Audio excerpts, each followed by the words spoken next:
The forklift engines went quiet first.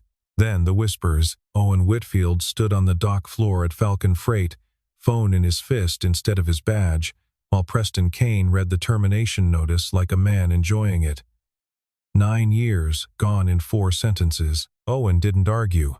He unclipped his badge, set it on the folding table, and walked into the parking lot. He dialed one number. 3 rings, Marsh and Cole. Authorization code. Please, Whitfield, activate the control clause, now. 20 minutes later, Preston Kane's phone rang. He would never sit in that office again. Stick around. The truth in this one takes its time catching up with the man who buried it. That morning had started like every other morning for 9 years, which was to say it started with silence and a coffee maker that groaned before it ever poured. Owen Whitfield was awake by 5, in the kitchen by 5 to 10, and standing over a griddle by 5:15, flipping pancakes for a 9-year-old who wouldn't be up for another 40 minutes. He liked the quiet of it. He liked having something to do with his hands before the day asked anything else of him. Ruby came down at 6, hair in 2 uneven braids she'd done herself, backpack already on. She climbed onto the stool at the counter and studied her father with the seriousness only children can manage before breakfast. "You look tired," she said. "I'm always tired," Owen said. "It's part of the job." "Which job? Doc or Dad?" "Both. They don't take turns." She grinned around a bite of pancake, and Owen let himself have that.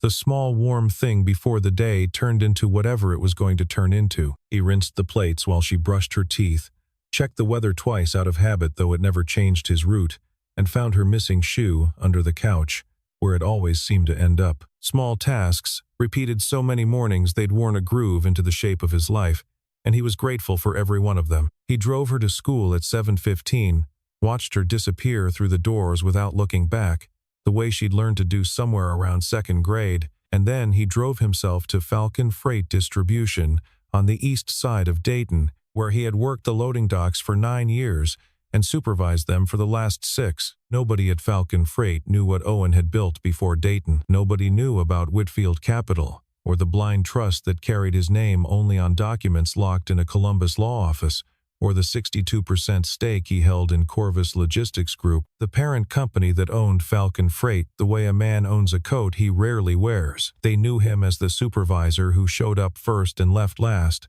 who remembered which drivers had kids and which ones were going through something, who never raised his voice because he never needed to. Delaney Whitcomb knew him as a line item. She was 36, the regional vice president of operations for Corvus Logistics, and she had inherited the Dayton branch 8 months earlier, along with a stack of performance reviews she hadn't finished reading. She walked the dock floor that Monday morning in a blazer that didn't belong near diesel fumes, clipboard in hand, checking load times against a spreadsheet that made less sense the longer she stared at it. "Whitfield," she said, finding Owen near Bay 4. "Your numbers are clean again this quarter. How do you keep this floor moving faster than every other branch and still pass every safety audit?" "I don't do anything special," Owen said. "I just don't cut corners when nobody's watching." She almost smiled at that. Almost. Preston Kane arrived an hour later, and the temperature of the building changed the way it does before a storm nobody's been warned about. Preston was the national vice president of operations, based out of Columbus, a man who wore his authority like cologne, too much of it and impossible to ignore. He found Delaney in the break room, with a folder already open in his hand. "We have a problem," he said. "Whitfield's safety file. 2 flagged incidents this year. Forklift near miss in March. Unsecured pallet load in June. Corporate wants it handled before the quarterly board review." Delaney frowned. "I've never heard about either of those. He's the most careful supervisor on this floor. The paperwork says otherwise. And paperwork is what the board reads, not your gut feeling about the man." Preston set the folder on the table, tapped it twice. "I need a termination signed by end of day. This comes from above me, Delaney. You understand what that means? I'd like to talk to him first. Hear his side before I sign anything with his name on it. There's no time for a sit-down, and frankly, it isn't necessary. The documentation speaks for itself." Preston's smile didn't reach his eyes. "You're new to this branch. I'd hate for your first quarter here to be remembered for missing a compliance deadline over a warehouse worker's feelings." She wanted to push back harder, but 8 months into a job she'd fought for, with a national vice president standing over her shoulder using the word compliance like a threat, she felt the ground under her argument give way. She didn't sign it right away. She read through the file twice, something snagging in the back of her mind that she couldn't name yet, a wrongness in the dates that she didn't have time to chase down with Preston standing over her shoulder, and the quarterly deadline breathing down both their necks. In the end, she signed it the way people sign things they've been told they have no choice about. Hand steady, stomach not. She found Owen at Bay 4 again, 20 minutes before the shift ended, and she made herself say it to his face instead of hiding behind an email. Owen Whitfield, I'm sorry. Effective immediately, your employment with Falcon Freight is terminated. I don't fully understand this file, but I have to act on it. Owen looked at her for a long moment, not with anger, just a kind of tired recognition, like a man watching a storm he'd seen building for a while finally break. I understand, he said. You're not the one who wrote that file. He unclipped his badge. He didn't ask for an explanation, because he already suspected he wouldn't get an honest one from Preston Kane, and something in Delaney's face told him she wasn't lying to him, only repeating a lie someone else had handed her. He walked out to the parking lot under a gray Ohio sky, and he reached for the phone in his jacket pocket and dialed a number he had kept saved for years and hoped he'd never need to use. The lawyer's voice on the other end was clipped, professional, already moving before Owen finished his sentence. Mr. Whitfield. It's been a while, too long, Owen said. I need the control clause activated. Corvus Logistics, Falcon Freight subsidiary. Today, there was a pause, the sound of a chair rolling back, papers shuffling. You understand what that triggers. Once we activate, this isn't quiet anymore. The board gets notified within the hour. Your name becomes visible to people who currently believe you sell insurance in Michigan. I know what it triggers. May I ask why now? You've had 2 other terminations you could have contested and didn't. Convene the board in Columbus. Tomorrow morning, whatever time works. I want Delaney Whitcomb there. She's the one who signed the termination, and she deserves to hear why from someone other than the man who handed her the pen. Understood, Mr. Whitfield. I'll have the notices out within the hour. Owen looked back at the building behind him, the dock doors, the place where he'd spent 9 years building something small and honest with his hands, after the rest of his life had gotten too large to hold. Because this time it wasn't about me, he said. Somebody wrote lies into a file with my name on it, and I want to know who and why, before they do it to somebody who can't make a phone call like this one. What almost nobody at Falcon Freight knew, what even Delaney Whitcomb had no reason to suspect, was that Owen Whitfield had built Whitfield Capital from a garage in Kettering 20 years earlier, back when his wife Claire was still alive and still laughing at his optimism over kitchen table spreadsheets. The company had grown fast, faster than either of them expected, and it had acquired a controlling interest in a regional logistics operation called Corvus, back when Corvus was 3 trucks and a warehouse lease.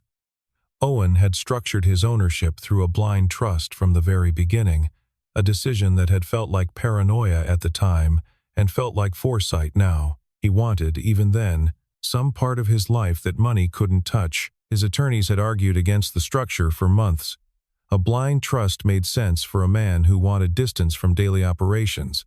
They said, not for a founder who still wanted a hand on the wheel. Owen had insisted anyway, and over the years the trust had proven useful in ways he hadn't fully anticipated.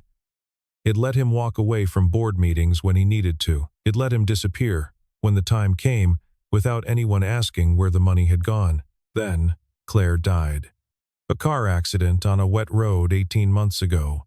Quick and senseless and permanent, and Owen had found himself standing in a house too big for 2 people, one of whom was now gone, staring at a 9-year-old girl who needed a father who showed up in normal clothes and came home at a normal hour. He'd taken the Falcon Freight job years earlier, back when Ruby was born, wanting to be a father who was present for bath time and school pickups instead of quarterly earnings calls, and Claire had supported the decision without hesitation.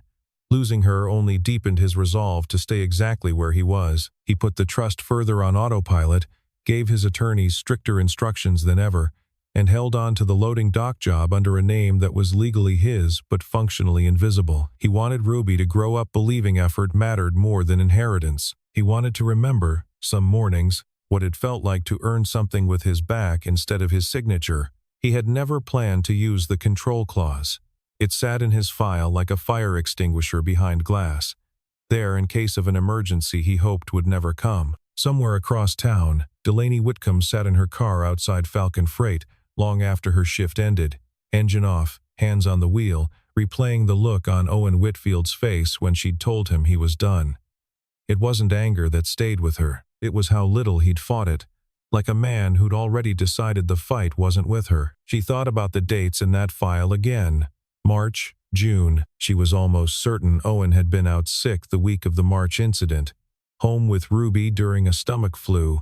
A detail she remembered because he'd mentioned it once, in passing, embarrassed about missing a shift. She sat with that thought a long time before she started the engine and drove home, uneasy in a way she couldn't yet put a name to. Nora Higgins found the discrepancy the next morning, though she wasn't looking for it. She was the human resources coordinator at the Dayton branch, 31 years old, quiet in the way people are quiet when they've learned that speaking up rarely changes anything and sometimes costs them their job. She was pulling Owen's file to process his final paperwork when she noticed the metadata on the March incident report.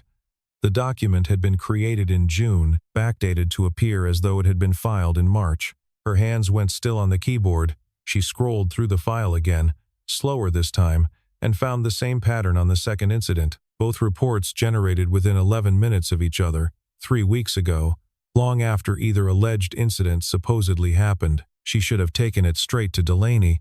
Instead, she sat with it for an hour, weighing what it would cost her to say something against what it would cost her conscience to stay quiet. She thought about her mortgage, about the 2 years standing between her and a vested pension, about how easily a woman who noticed the wrong things could find herself the subject of the next backdated file. She thought, too, about Owen Whitfield, who had never once made her feel small in 6 years of walking past her desk, who always said good morning like he meant it. In the end, her conscience won, though it took her until lunch to work up the nerve to knock on Delaney's office door. "I need to show you something," Nora said, laptop under her arm, voice lower than she meant it to be. "It's about Owen Whitfield's file." Delaney waved her in and shut the door herself, which told Nora something before either of them said another word. They didn't get far. Preston Kane appeared in the hallway outside less than 10 minutes later, knocking once before letting himself in, his smile arriving a half-second before the rest of him did. "Nora, don't you have exit paperwork to process? I was just, whatever it is, it's not your department." His voice stayed pleasant, which somehow made it worse. "I'd hate for anyone here to get tangled up in something above their pay grade, especially somebody 2 years from a pension vesting date." Nora closed her laptop. She didn't argue. She left the office with her hands shaking slightly, and the metadata screenshots still saved to a folder on her desktop, unsure if she'd just protected herself or failed the one person who'd never once been unkind to her on that floor. That evening, Owen sat at the kitchen table while Ruby did math homework across from him, the two of them working in a companionable silence that had become their language since Claire died. Ruby looked up at one point. Pencil paused. "You didn't go to work today?" "No," Owen said. "I didn't. Are you in trouble?" He considered lying to make it simple, and then decided she deserved better than that, even at 9. "Somebody made a mistake about me," he said. "A big one.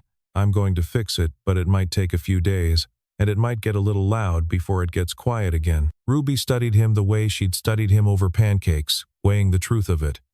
"Are we going to be okay?" "We're always going to be okay," Owen said, and for the first time all day, he believed it himself. After Ruby went to bed, Owen sat alone on the back porch with the light off, the way he did on nights that stirred something old in him. He thought about Claire, about the version of this fight she would have relished, the way she used to tease him for hiding his own success like it embarrassed him. She'd never understood why he wanted to be invisible. He hadn't fully understood it himself until she was gone, and invisibility became the only place he felt steady enough to raise their daughter. Tomorrow he'd have to be visible again, in front of a room full of people who'd spent years assuming he didn't exist.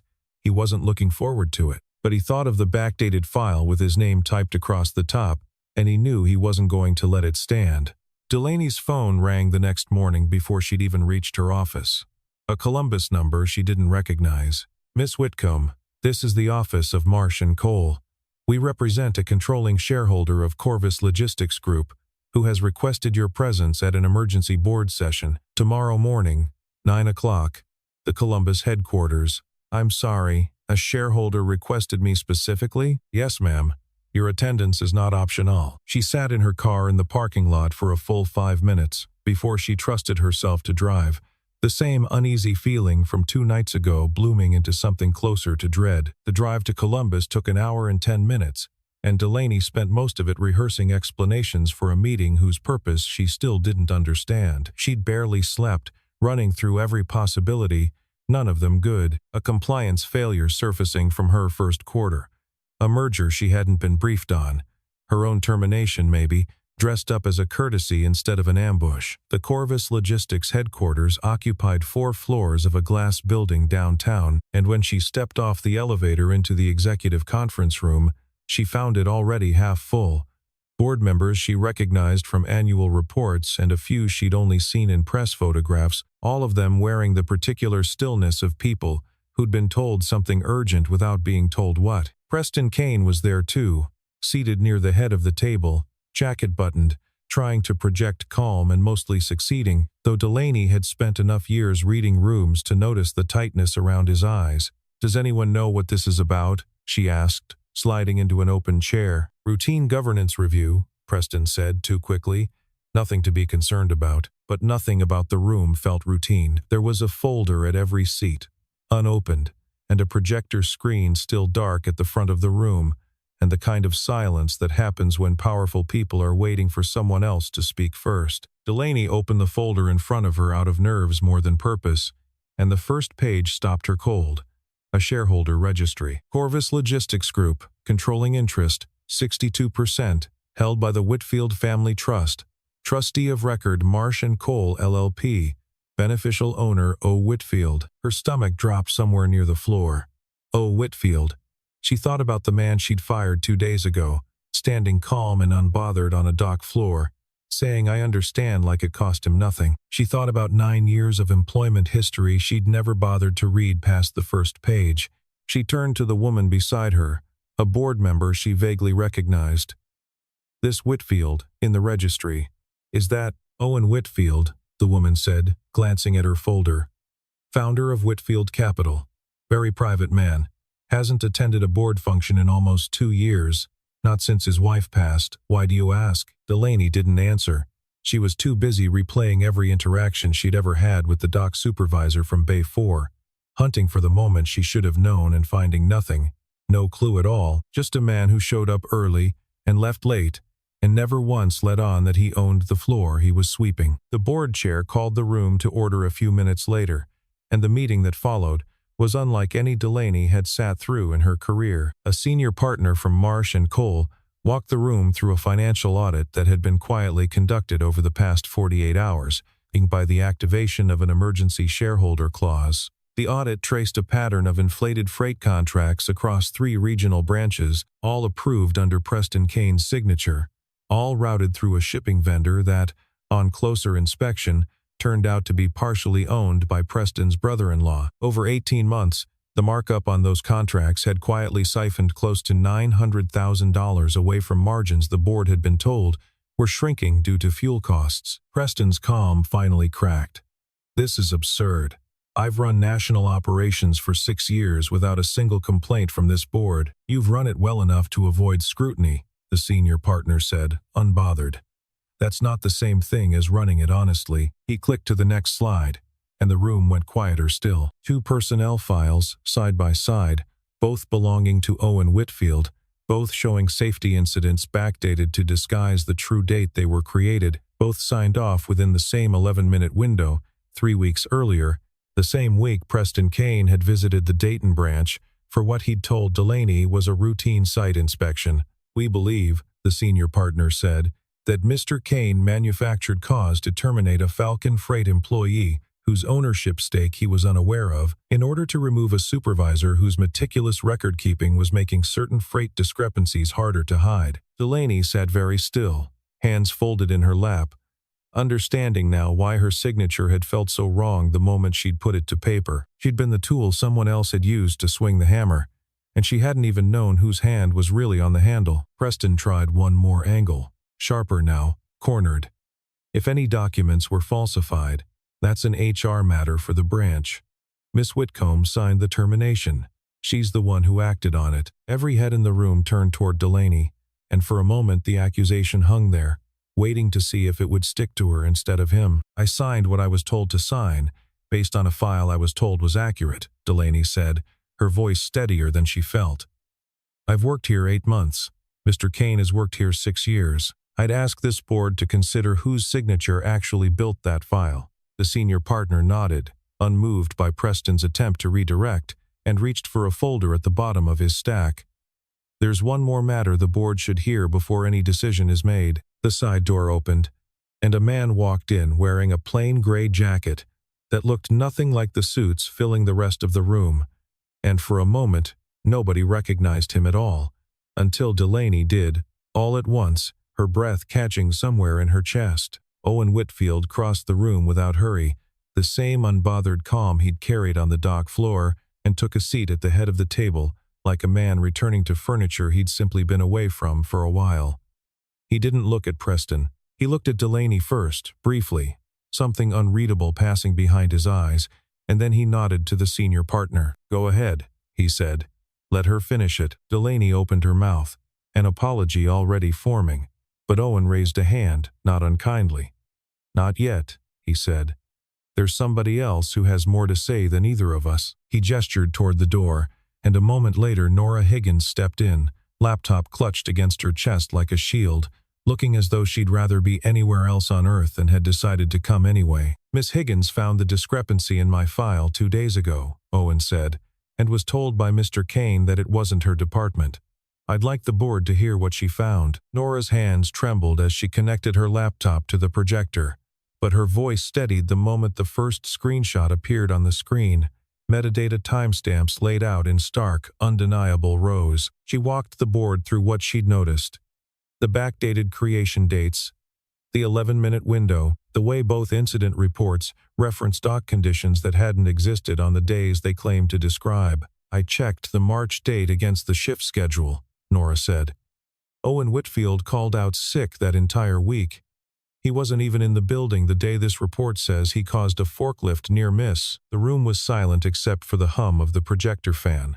Preston's face had gone the color of the folder in front of him. A board member near the window leaned forward. Miss Higgins, why didn't you bring this to the board directly rather than waiting? I tried to bring it to my regional VP, Nora said. I was told it wasn't my department. I didn't have a way to reach this room on my own.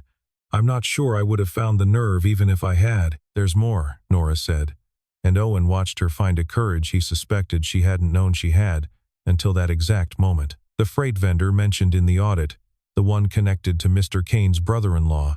I cross-referenced it against dock intake logs going back 14 months. Every shipment routed through that vendor was logged by Owen Whitfield personally, because he insisted on double-checking incoming freight weights himself. If anyone was going to notice the numbers didn't add up, it was always going to be him. I think that's exactly why Mr. Kane wanted him gone. Preston stood so fast his chair scraped backward across the floor. This is a coordinated attack. She's been coached. He's been coached. He pointed at Owen. You planted an employee in your own warehouse to spy on operations.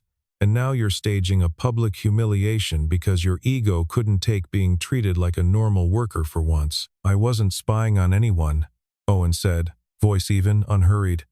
I was raising my daughter. You made that harder than it needed to be, and then you tried to erase a man's 19-year record because he was better at his job than you were at hiding yours. The board chair called for an immediate vote on Preston's suspension pending full investigation, and it passed without a single dissent. 7 votes cast in less time than it had taken Nora to load her laptop. Security arrived within minutes to escort Preston Kane from the building. He didn't go quietly, not at first, insisting all the way to the elevator that this was a misunderstanding, that the board would regret acting on the word of a warehouse supervisor and a nervous HR coordinator, that he'd built half of what Corvus Logistics had become. Nobody in the room answered him. True to the promise made in a parking lot 2 days earlier, he never again sat in that office. Delaney watched it happen with a strange, hollow feeling in her chest, relief and shame arriving together and refusing to separate. When the room finally cleared, when the board members filed out murmuring to each other, and Nora slipped away looking equal parts terrified and lighter than she had all week, Delaney found herself alone with Owen at the far end of the conference table. "I don't know where to start," she said. "You don't have to start anywhere," Owen said. "You didn't write that file. You didn't backdate anything. You believed the wrong person, and you weren't the only one in this building who did. I still fired you. To your face. I meant every apology I gave you on that dock floor, and it still wasn't enough." Owen was quiet for a moment, weighing something. "You're not wrong for trusting someone you had every reason to trust," he said finally. "You're only wrong if you stop trusting your own judgment because of it. That file bothered you before Nora ever walked into your office. You told me so yourself, without meaning to, the day you signed it. I could hear it in your voice." Delaney looked at him for a long moment, seeing him differently now. Not the anonymous dock supervisor she'd fired on a Monday morning. Not the mysterious name on a shareholder registry, but simply a man who had waited 9 years for a fight he clearly hadn't wanted, and had only picked it up when someone tried to hurt more than just him. 3 days later, Delaney drove back to Dayton with a folder of her own, this one containing a formal offer of reinstatement, full back pay, and a written apology from Corvus Logistics Group. She found Owen at home this time, not at the warehouse, in a modest ranch house on the edge of town, with a basketball hoop over the garage and a bicycle with training wheels leaned against the porch rail. He read the offer at his kitchen table, unhurried, the same way he seemed to do everything, and then he set it down. "I appreciate this," he said. "I don't want the supervisor job back." Delaney blinked. "I don't understand. It's your company. You could take any job in the building." "That's exactly why I don't want it," Owen said. "The moment I go back with everyone knowing who I am, it stops being a job and starts being a performance. I liked being the guy who showed up early because he wanted to, not because a title required it." He paused. "But I'd take a different offer. Stay on as a consultant for the Dayton branch. Help rebuild the safety reporting system so nobody's file can be quietly rewritten again, and I'd want you running it. You handled that boardroom better than most people twice your age would have. You're offering me a promotion 2 days after I fired you." "I'm offering you a job because you're good at it," Owen said. "The firing was somebody else's lie. I try not to hold people accountable for other people's lies." It was Ruby who broke whatever formality remained between them, wandering into the kitchen in socked feet and stopping short at the sight of a stranger at the table. "Is this the trouble you were talking about?" she asked her father, looking Delaney over with the same frank assessment she gave everything. "This is the trouble getting fixed," Owen said. "Delaney, this is my daughter Ruby. Ruby, this is Miss Whitcomb. She used to be my boss." "Used to be," Ruby repeated, delighted by the phrase. "Are you staying for dinner? Dad makes really good spaghetti when he's not stressed about work stuff." Delaney glanced at Owen, half expecting him to rescue her from the invitation, and found instead that he was watching her with an expression that wasn't rescue at all. Something quieter, something that looked a little bit like hope he wasn't ready to name yet. "I'd like that," Delaney said. "If your dad doesn't mind." "He doesn't mind," Ruby said, already heading for the pantry. "He never minds when people stay." The formal investigation into Preston Kane closed 5 weeks later. Corvus Logistics terminated him for cause, forfeiting the severance package his contract would otherwise have guaranteed, and referred the vendor fraud findings to the district attorney's office for review. Delaney read the closing memo standing in the Dayton break room, the same room where Preston had once told her a fabricated file was simply paperwork the board would read. She felt no satisfaction in it, only a quiet settling, the sense of a door finally closing on something that should never have been left open in the first place. Over the following weeks, the two of them fell into a working rhythm neither had quite expected. Delaney relocated her office to the Dayton branch 3 days a week, and she and Owen spent long afternoons rebuilding the safety reporting protocol from the ground up, cross-checking every file that had passed through Preston Kane's hands over the past 2 years, restoring 3 other employees whose records, it turned out, had been quietly altered the same way Owen's had been. One was a forklift operator named Deacon who'd been passed over for a promotion based on a fabricated tardiness log. Another was a young mother on the packing line whose maternity leave had been mischaracterized as unauthorized absence.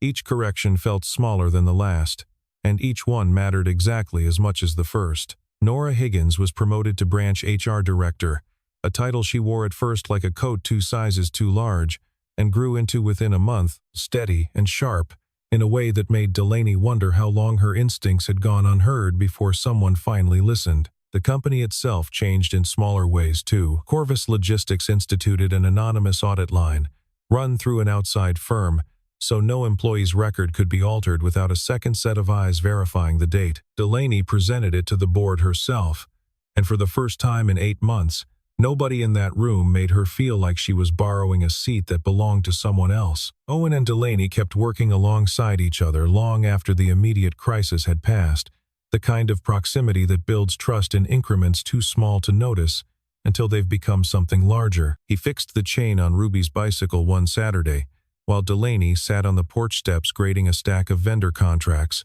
and Ruby, without any particular ceremony, asked if Delaney wanted to stay for pancakes the next morning too, and Delaney found she very much did. She started noticing things about the house that told her more than Owen ever said out loud. A photograph of Claire on the hallway shelf, dusted but never moved. A drawer in the kitchen that still held a woman's handwriting on index cards.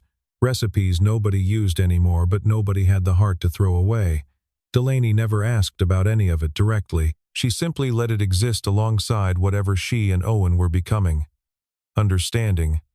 In a way she couldn't have explained a year earlier, that grief and new beginnings could share the same house without one crowding out the other. One evening, after Ruby had gone up to bed, and the dishes were drying in the rack, Delaney found herself telling Owen something she hadn't told anyone at Corvus. She'd taken the Dayton position after a divorce that had quietly gutted her confidence. A marriage where she'd spent 6 years being told her ambition was the problem. She'd fought for this branch because she needed to prove, mostly to herself, that she could run something without anyone standing over her shoulder rewriting the terms. "That's part of why I hate that I signed that termination," she admitted. "It felt like I'd become the thing I left." Owen didn't offer easy comfort. He just listened, the way he seemed to listen to everything, like her words mattered enough to sit with instead of immediately fixing. "You didn't become anything," he said finally. "You caught it. Most people wouldn't have noticed the dates were wrong in the first place. You did, even before you knew why it mattered." It wasn't a grand moment. No music swelled, no hands touched. But something settled between them that night. A kind of trust that didn't need announcing. Neither of them said anything about what was growing between them, not for weeks, not through the shared coffee at 7 in the morning, or the long drives back from Columbus after board meetings that ran too late, or the evening Owen taught her, patiently and without judgment, how to throw a spiral to a 9-year-old who wanted to play catch before dinner. It lived instead in the small things. The way Owen always poured her coffee before his own, the way Delaney started leaving her blazer in the car and walking the dock floor in jeans, the way Ruby had started drawing 3 figures in her family pictures instead of 2. On a Friday evening, 6 weeks after the board meeting that had upended both their lives, Owen and Delaney stood together near Bay 4, watching the last truck of the day pull out under a sky gone orange at the edges. The warehouse had changed since Preston Kane's suspension, not in any way a stranger would notice, but in every way that mattered to the people who worked there. Reports were filed the day they happened. Nobody flinched when a supervisor walked the floor. Trust, once broken, had been rebuilt one honest signature at a time. Delaney had a folder tucked under her arm, the last one of the day, this one containing nothing more urgent than next quarter's maintenance schedule. She'd started carrying fewer folders that felt like verdicts and more that felt like plans. It was a small distinction, but she noticed it, the way she noticed most things about the last 2 months. "You ever miss it?" she asked. "Being just the guy who fixed the pallets nobody else wanted to fix?" "Some days," Owen admitted, "but I don't miss pretending the rest of it didn't exist." That got heavier every year, not lighter. Ruby came running down the loading ramp, still in her school backpack, and grabbed one of each of their hands without a word, the way children do when they've decided something the adults haven't caught up to yet. Owen looked at Delaney over their daughter's head, and Delaney looked back, and for a long moment neither of them said anything at all, because nothing needed saying. The silence between them wasn't empty anymore. It hadn't been for weeks. He hadn't made that phone call from the parking lot to reclaim a company, or to win a fight, or to prove a point to a man who'd never once earned the truth. He'd made it because somewhere between the coffee maker groaning at 5 in the morning and a 9-year-old asking if they were going to be okay, he'd remembered exactly what was still worth protecting, and he wasn't going to let anyone quietly take it from him again.